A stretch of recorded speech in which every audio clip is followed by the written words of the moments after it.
Ballot box India, आओ बनाएं मजबूत स्थानीय नेतृत्व।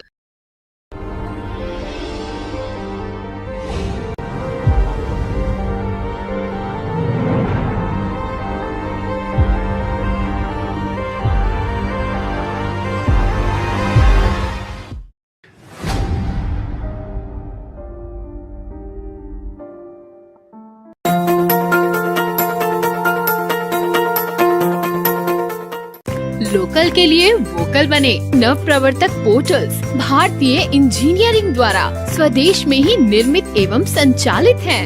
आज ही अपना खुद का पोर्टल बुक करें। नमस्कार, मैं स्वर्णताप और आज बैलेट बॉक्स इंडिया पर हमारे साथ हैं राजकुमार गौतम जी। राजकुमार गौतम जी के पिता एक किसान थे और किसान परिवार में ही इनका जन्म हुआ। राजनीति में कोई था तो नहीं, किंतु पिताजी ने बचपन से ही सामाजिक बोध का ज्ञान इन्हें दे दिया था। दरअसल इनके पिताजी गरीबों की अक्सर मदद किया करते थे, उन्हें अपने जमीन पर बसाते थे कि उन्हें तकलीफ ना हो। और उसी संघर्ष को देख करके इन्हें लगा कि क्यों नहीं राजनीति में आकर लोगों की मदद की जाए, जिससे सेवा बड़े स्तर पर हो पाएगी। तो वैसे में इन्होंने अपनी राजनीति शुरू की और इन्होंने दादरी विधानसभा से पूर्व में विधानसभा का चुनाव भी लड़ा है। तो वैसे में राजकुमार जी से हम आगे की बातचीत करेंगे। Rajkumar ji, ballot box India पर आपका बहुत बहुत स्वागत है। धन्यवाद सर। राजकुमार जी, मेरा सबसे पहला प्रश्न आपसे कि आप अपना जीवन परिचय दें और अपने संघर्ष की कहानी हमें बताएं। सर, मैं सबसे पहले ये ग्राम पंचायत का चुनाव होता है जो सबसे छोटा चुनाव होता है, मैंने उस चुनाव को लड़ा और उसमें विजय हासिल की। उसके बाद में मैं क्षेत्र पंचायत का चुनाव लड़ा, मैंने उसमें भी विजय हासिल की। उसके बाद में ग्राम प्रधान का चुनाव लड़ा, तो उसमें मैं चुनाव नहीं जीत सका, लेकिन मैंने अपने पिताजी को दोबारा चुनाव लड़ा के उनको चुनाव में जिताया और जनता की सेवा के लिए उनको अग्रसर किया, क्योंकि वो मुझसे बड़े थे। उनका जीवन अभी बचा हुआ था कि मैंने सोचा वो अपने जीवन को लोगों की सेवा में और अर्पित करें। उसके बाद में मैंने बसपा पार्टी को ज्वाइन किया। बसपा पार्टी के लिए मैंने काफ़ी काम किया। समाजवादी को भी ज्वाइन किया, उसमें भी काफ़ी काम किया। और मैंने उसके बाद में ये सारी पार्टियों का रूपरेखा क्या है, क्या काम करने की नीति है, क्या लोगों के साथ व्यवहार करते हैं, ये सब निचोड़ करने के बाद में मैंने इन पार्टियों को छोड़ दिया है। मैंने एक एडवोकेट भानु प्रताप जी हैं जो सन 2013 में इन्होंने एक पार्टी को गठित किया, राष्ट्रीय जनहित संघर्ष पार्टी। मैंने उसको ज्वाइन किया है, मैं उसी में मिलके अब तक चला आ रहा हूँ। और अभी जो किसान धरना चल रहा है उसमें बराबर एडवोकेट भानु प्रताप जी किसानों की लड़ाई लड़ रहे हैं और मैं भी उसमें सहयोग कर रहा हूँ। तो ये मेरा जीवन परिचय रहा है और मैं चाहता हूं कि ये जो गंदी राजनीति है आज देश की, इसको बिल्कुल साफ कर दिया जाए, अच्छे व्यक्तियों को राजनीति में लाया जाए और इस देश की दशा दिशा को बदला जाए। जी जी जी जी राजकुमार जी, हाँ, दरअसल जब कोई पहले से राजनीति में ना हो, फैमिली उसका बैकग्राउंड नहीं हो, तो काफी दिक्कतें आती हैं। तो वैसे में आपने कैसे सोचा कि आपको राजनीति में आना चाहिए और आपने फिर राजनीति में कैसे कदम रखा और अपने विजन और अपने आगे के मुद्दे के बारे में बताएं। मैंने डॉक्टर BR अम्बेडकर के जो उन्होंने मिशन बनाया था, उन्होंने जो संविधान लिखा, उनके लिखे हुए जो विचार थे उनको किसी महान व्यक्ति के द्वारा सुने, क्या काशीराम जी के द्वारा सुने, कि उसमें एक शब्द लिखा हो कि सत्ता कि वो चाबी है जिससे हर ताले को खोल दिया जाता है। यानी कि राजनीति में आदमी जब आ जाता है और अपनी कुर्सी को पकड़ के बैठ जाता है, तो वो उसके अंडर में ही जो कलेक्टर हैं, SSP हैं, IPS हैं, IAS अधिकारी हैं, A to Z प्रशासनिक कोई भी अधिकारी है, वो अंडरटेकिंग काम करते हैं। तो सत्ता सबसे बड़ी चाबी है, जिस ताले को चाहे उसको खोल सकते हैं। इसलिए मैंने राजनीति में आने का विचार बनाया कि क्यों ना राजनीति में आके ही लोगों की सेवा की जाए क्योंकि लोगों की सेवा प्रशासनिक अधिकारी द्वारा ही की जाती है, तो हम इसलिए राजनीति में आए। अभी इस देश के अंदर जो है 70% जनता जो है बेरोजगारी और भुखमरी के कगार पे ही है। हमने बहुत सारा भ्रमण किया है भानु प्रताप जी के साथ में चलकर। हमने देखा है कि अभी इतनी 40% जनता तो ऐसी है कि रोजी रोटी के लिए बस एक जितना कमा लेते हैं उतना ही खर्च हो जाता है पूरे दिन, आगे के लिए बचता नहीं है। तो उनके लिए रोजगार के कुछ अवसर पैदा किए जाएं। हमारे देश में केंद्र सरकार जो रही है किस तरह से उस पैसे को व्यय करती हैं, जनता द्वारा टैक्स लेती हैं, उद्योगपति से टैक्स लेती हैं, इतना टैक्स हो जाता है इकट्ठा, किस तरह से उसको व्यय करती हैं। लेकिन रोजगार की समस्या 10 की 10 बनी हुई है। और अभी जो कुछ मध्यम वर्ग के लोग हैं, कुछ गरीब लोग हैं, जैसे तैसे करके अपने बच्चों को पढ़ा लिखा के आगे बढ़ाने की कोशिश करते हैं कि आगे चल के वो किसी रोजगार पे लगेगा, हमारा परिवार को पालन पोषण करेगा। लेकिन वहाँ आखिरी सीढ़ी पे वो वहाँ रुक जाता है, पढ़ लिख के पहुंच जाता है, लेकिन उसको रोजगार नहीं मिलता। फिर वो उस अपने डिग्रियों को लेकर रोड पे घूमता रहता है और उसको उतना भी नहीं मिल पाता कि वो अपने माँ बाप का पालन पोषण कर सकता है। इसलिए रोजगार की समस्या बहुत बड़ी है इस देश के अंदर। दूसरा सबसे जो घातक है इस देश के अंदर वो है जातिवाद। जातिवाद में भेदभाव जो है बना के रखा है इन्होंने, धर्म के ठेकेदारों ने, सरकारों ने। जब तक ये भेदभाव जातिवाद खत्म नहीं होगा ना, देश का उद्धार नहीं हो सकता। अभी पीछे एक बार हमसे एक इंटरव्यू हुआ था, हमने कहा था कि हमारी पार्टी अगर सरकार बनाती है तो हम बहुत कुछ कर सकते हैं।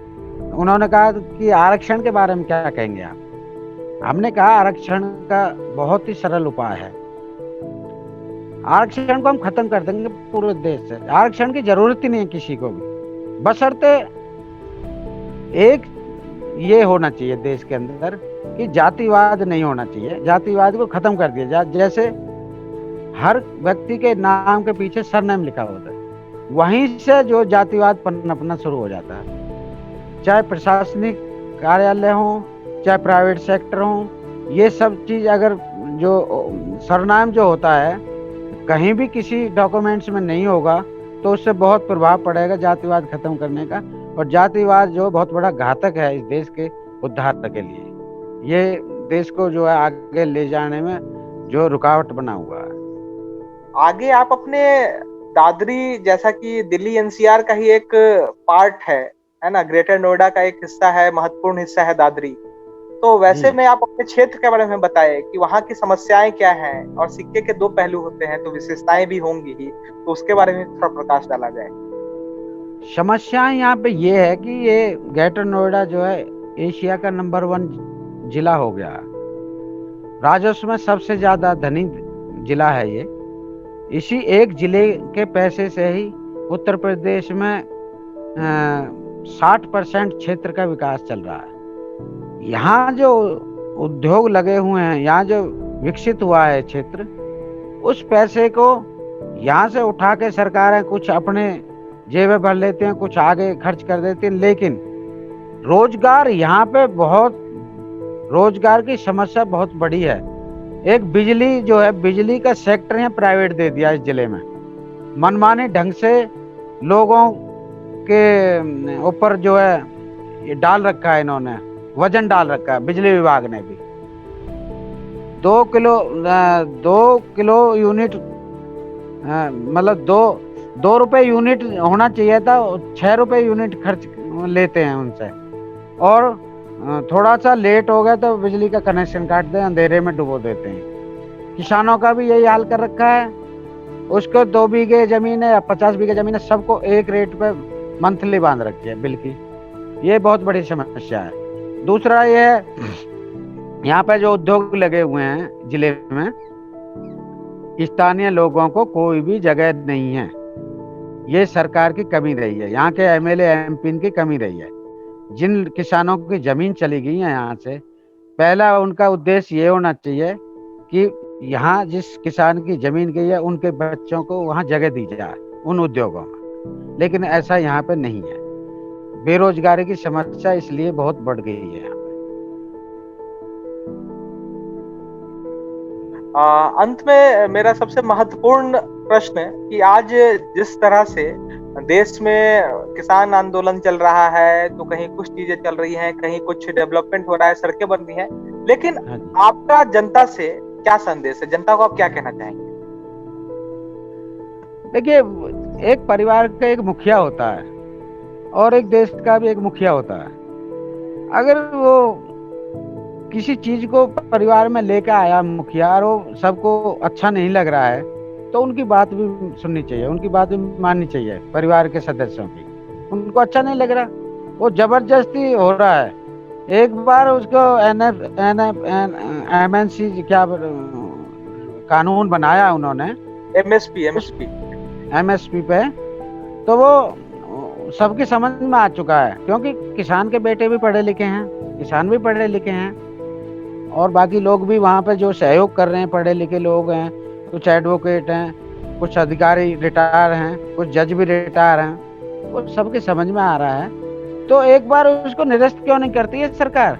निरस्त कर दे, कमेटी बनाए, फिर दोबारा से बैठे उनको सम्मिलित करें किसानों को, और जैसा भी सॉल्यूशन हो सके उसको निकालें। ये तो एक हिटलरबाजी हो रही है इस देश में। मोदी जी सही नहीं कर रहे, सबकी बुराइयां ले रहे हैं, सबका विरोध झेल रहे हैं। त्याग करना सबसे बड़ा परोपकार है। त्याग तो करके देखें, किसी चीज का त्याग करें। जनता ने पहले भी इनको सीट पे बैठाया था, दोबारा बैठाया, तीसरी बार भी बैठा सकते हैं, लेकिन कुछ त्याग तो करें। हमने जिद पे लगे हुए हैं, उनके मंत्रिमंडल भी जिद पे लगा हुआ है, तो ये तो एक जनता को पीसने वाली बात हो रही है। एक बार इसको खत्म कर दें। तीन जो इनको काले कानून बताते हैं सब लोग, इनको खत्म कर दें, दोबारा से कमेटी गठित करें, दोबारा से किसान संगठनों को शामिल करें उसमें, और सुलझा लें मामले को जैसे भी है। जी राजकुमार गौतम जी, आपका बैलेट बॉक्स इंडिया पर आने के लिए बहुत बहुत शुक्रिया।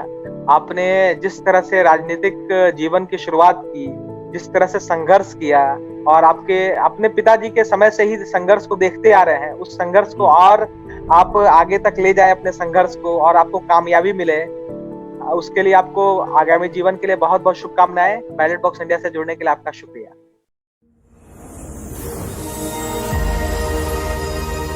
बैलेट बॉक्स इंडिया, आओ बनाएं मजबूत स्थानीय नेतृत्व।